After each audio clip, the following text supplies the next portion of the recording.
Hello, welcome, and thanks for joining us on this edition of News 2. I'm Sandra Gumansing. Topic on Newscast tonight.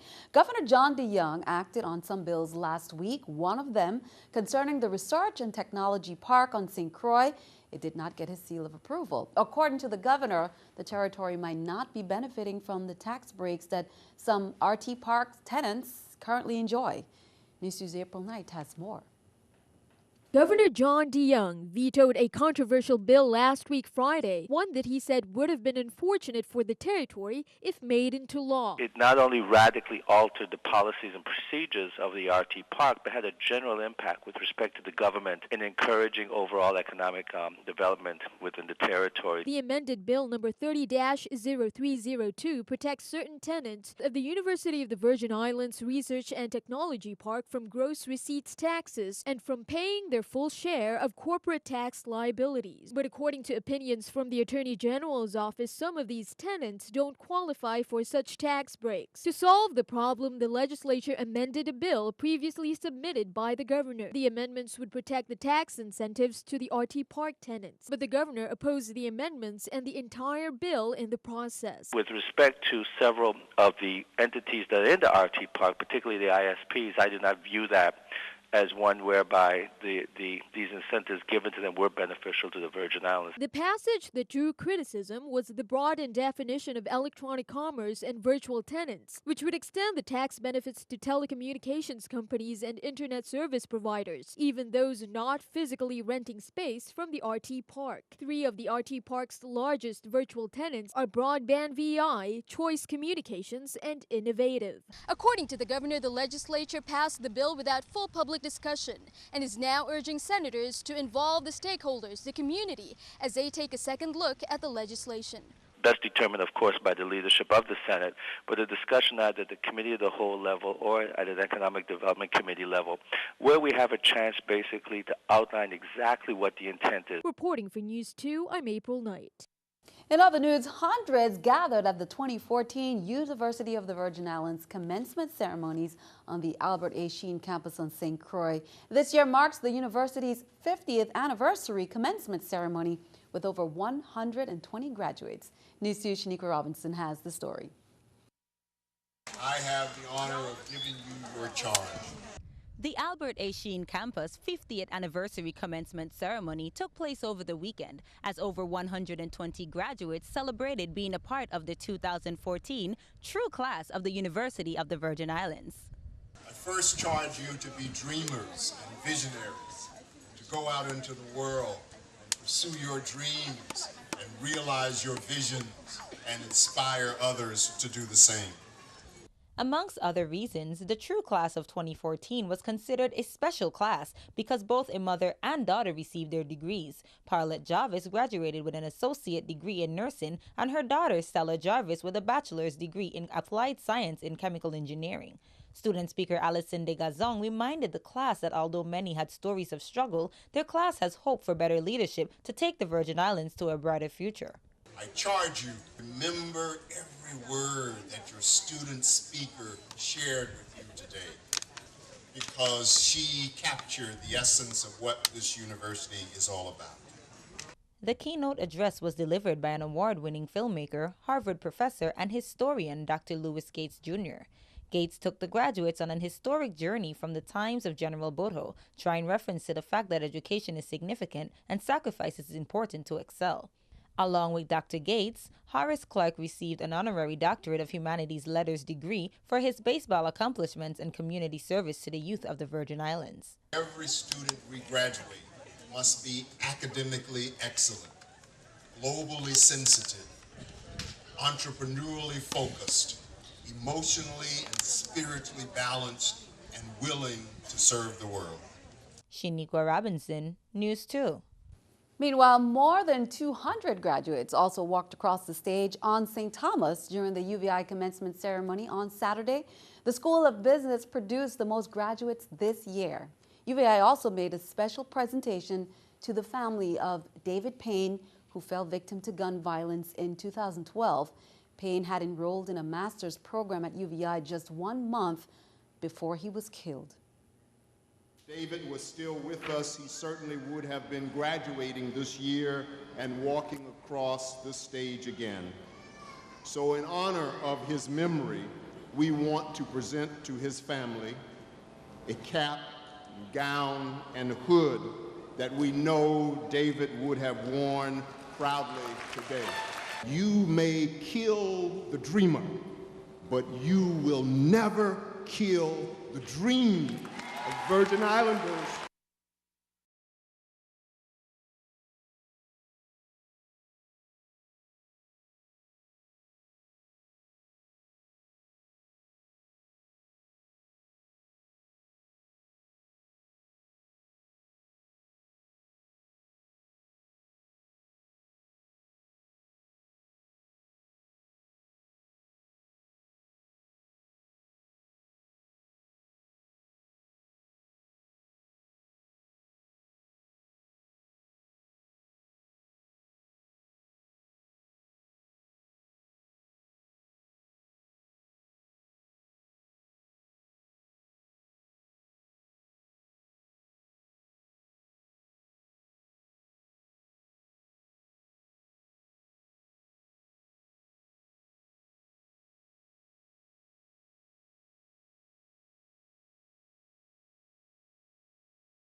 The St. Croix community turned out in huge numbers to support the American Cancer Society's biggest fundraiser on Saturday. More than 40 teams participated in the annual Relay for Life, where they camped out for close to 24 hours and walked to beat cancer. News 2's Erica Parsons has the story.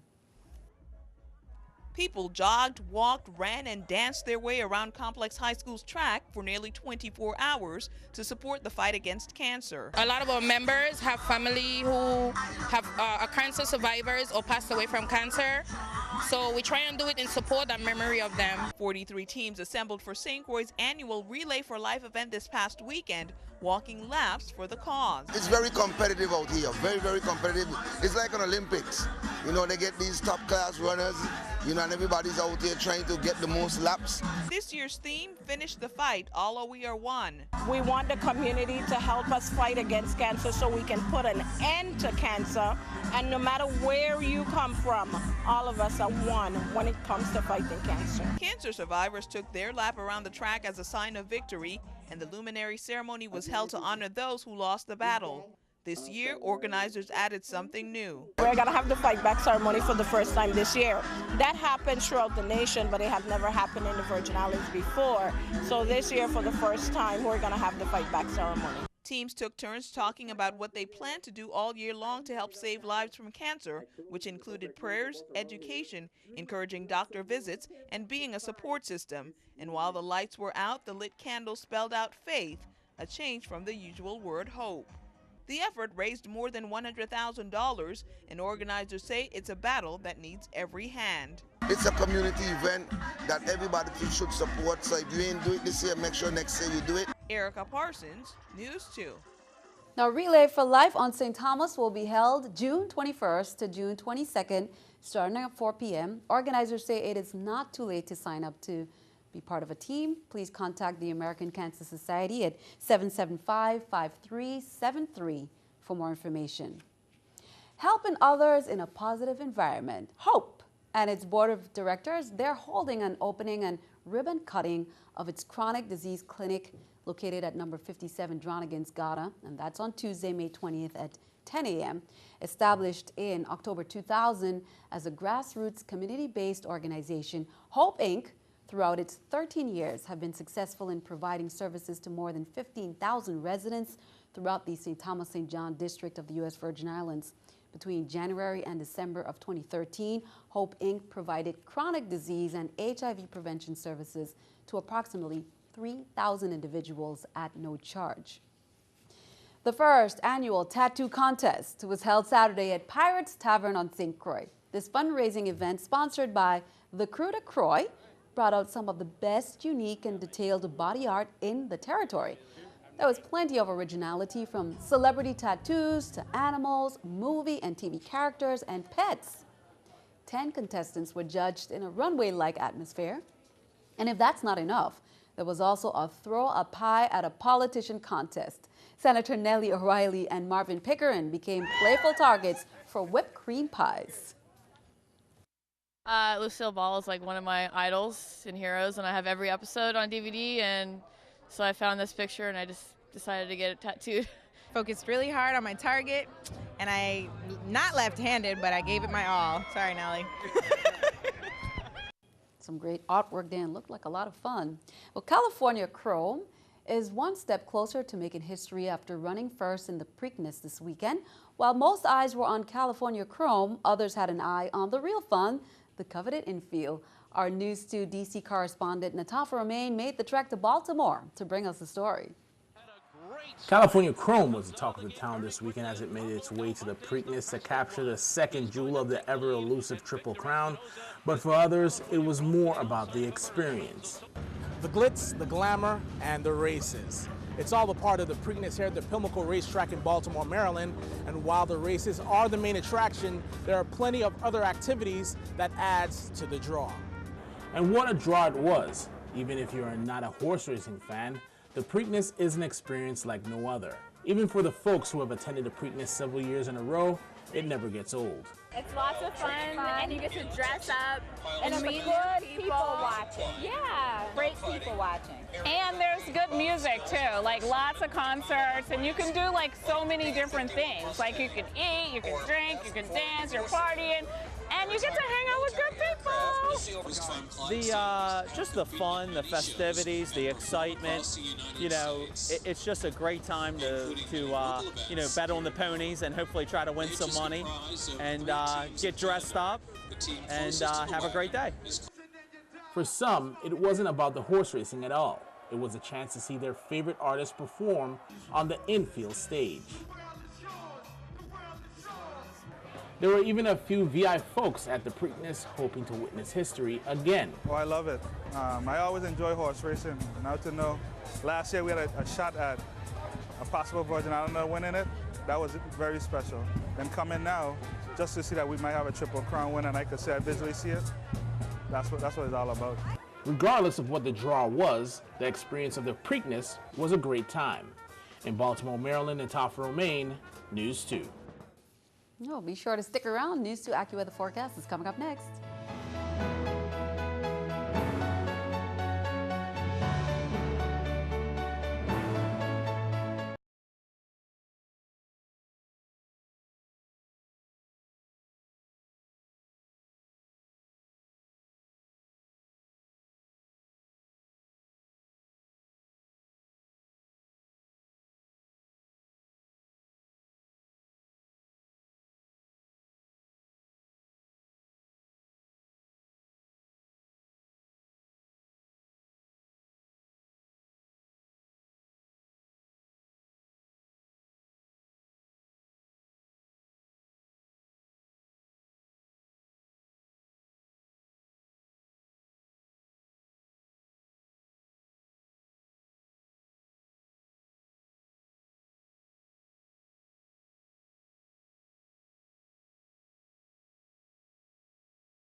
This service is going to be coming online by the end of June. That's for sure this time. That's going to be online before June. Today we're going to take the opportunity to have the staff who have worked tirelessly through the years and with all of their hard work bringing this vessel online, they'll be able to take the inaugural voyage over to the island of St. John.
Hello,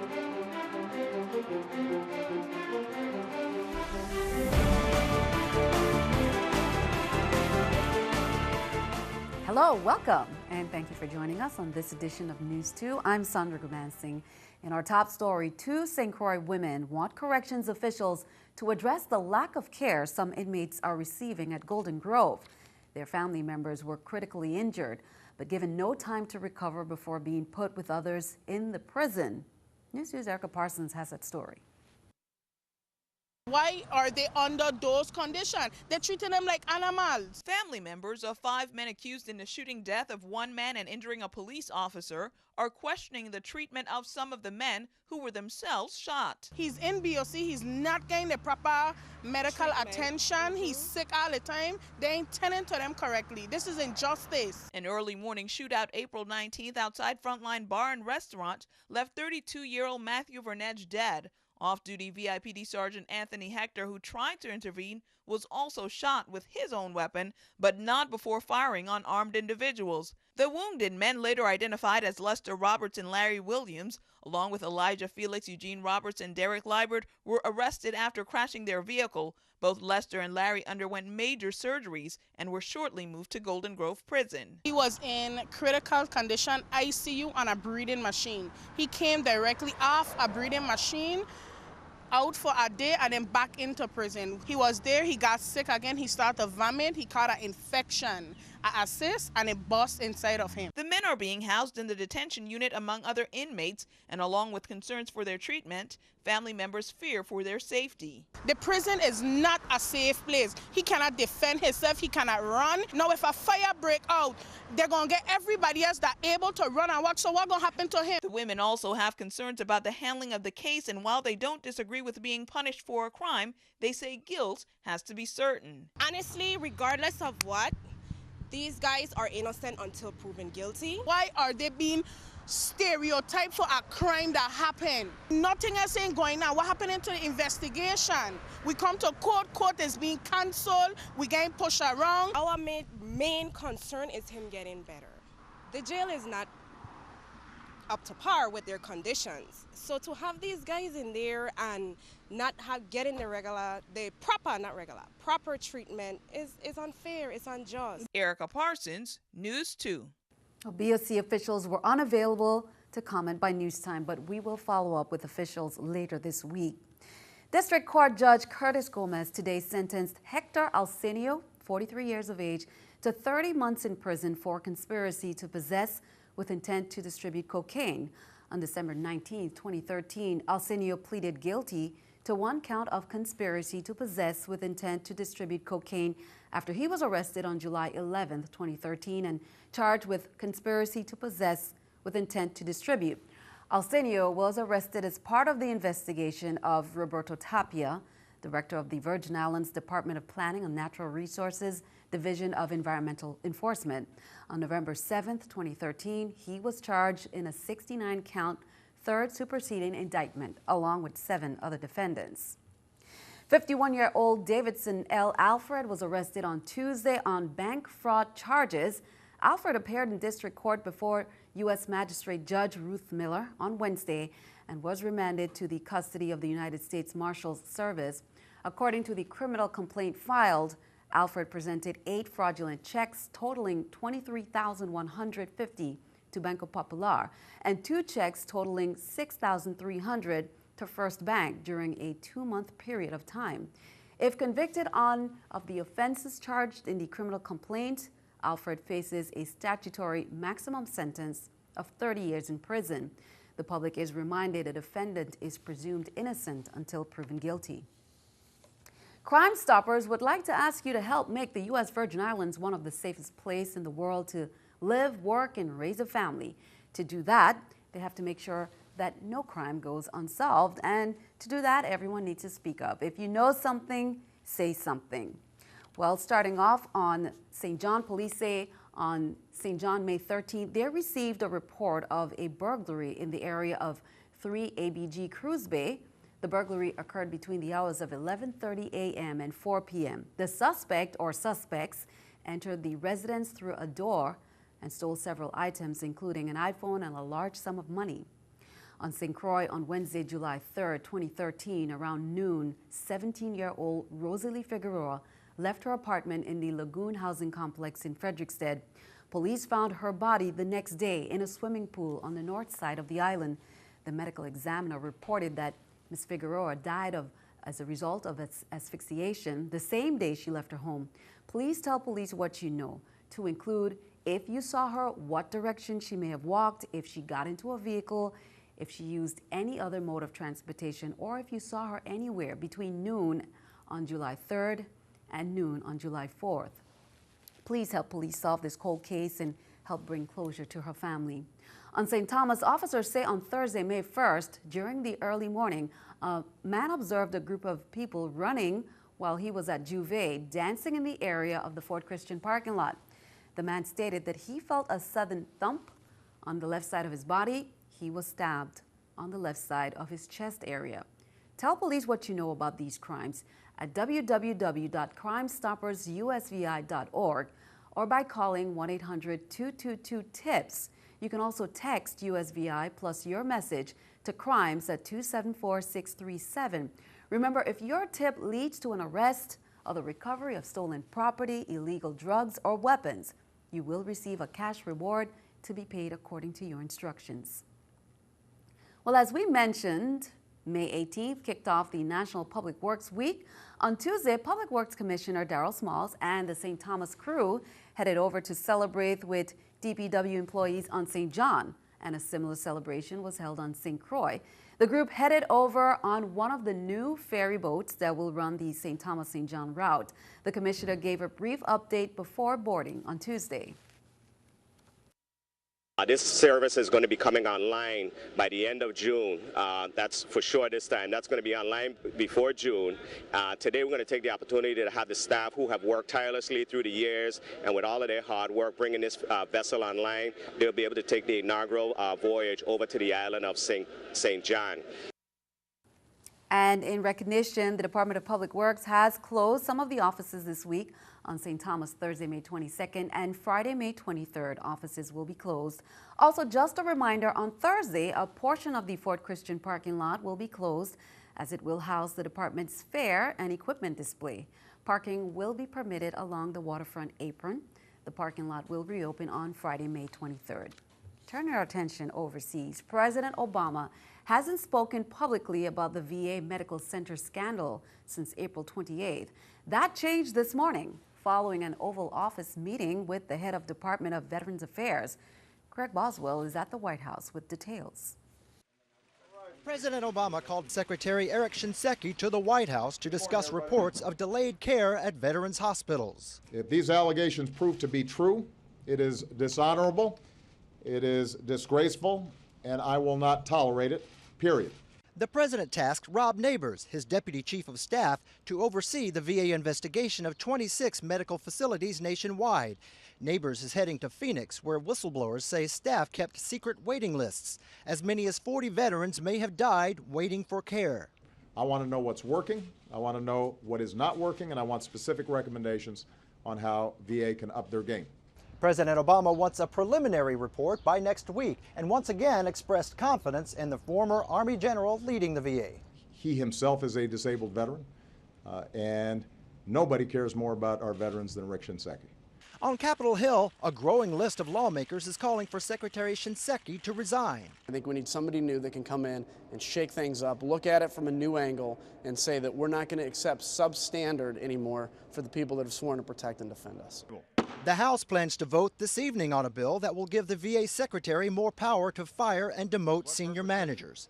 Craig Boswell, CBS News, the White House. And keeping our eye on the economy. Change your password if you use eBay. That's what the e-commerce company is asking its users to do. eBay admits someone hacked into a database that contained customer names, encrypted passwords, email, addresses, phone numbers, and birth dates. The company says that so far, there is no evidence of any unauthorized access to financial or credit card information. Here's the New York Stock Exchange with our stock market watch. The Dow, Nasdaq, S&P all up. The Dow 157, Nasdaq 34, S&P 15. Coming up on News 2, preparations to commemorate and celebrate the 100th anniversary of the transfer of the Virgin Islands from Denmark to the United States of America. They're underway. A Centennial Commission has been appointed. Details.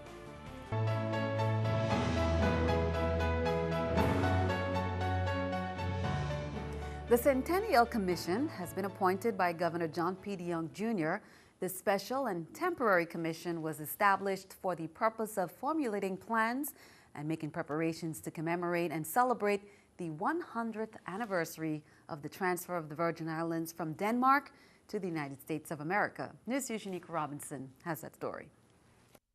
A special and temporary commission called the Centennial Commission has its official members who were appointed by Governor John DeYoung Jr. These appointees are responsible for formulating plans and making preparations to commemorate and celebrate the 100th anniversary of the transfer of the Virgin Islands from Denmark to the United States of America in accordance with Act No. 7157 enacted in 2010. It's comprised of individuals within our community that have had leadership positions in other organizations and have been involved in academia, have been involved in cultural organizations, business organizations. So it brings the right blend of talent together. The Centennial Commission includes 6 residents of St. Croix, 6 residents of St. Thomas, and 3 residents of St. John, whom were all appointed by the governor. In addition, the commission is to include the presidents of 2 Virgin Islands organizations which foster the ongoing relationship between the Virgin Islands and Denmark, as well as Senators Myron Jackson and Samuel Sanis, whom were appointed by the Senate President Sean Michael Malone. The commission will be able, I think, to capture the mood and be able to create the groundswell that's necessary. It also represents an opportunity for us to look at our history, to look at our culture, historically and as a foundation going forward. The Transfer Day Centennial is an opportunity to showcase the Virgin Islands on a grand scale and help others appreciate the contribution of Virgin Islands to the nation since we became U.S. citizens. The anniversary celebration is scheduled to commence on or before August 4th, 2016 and terminate on December 31st, 2017. I think the chair of the commission, along with all the members on the commission, will be able to bring that focus to what has to take place. Shaniqua Robinson, News 2. And we will keep you updated on the upcoming community meetings that the Centennial Commission will be planning to get the community involved.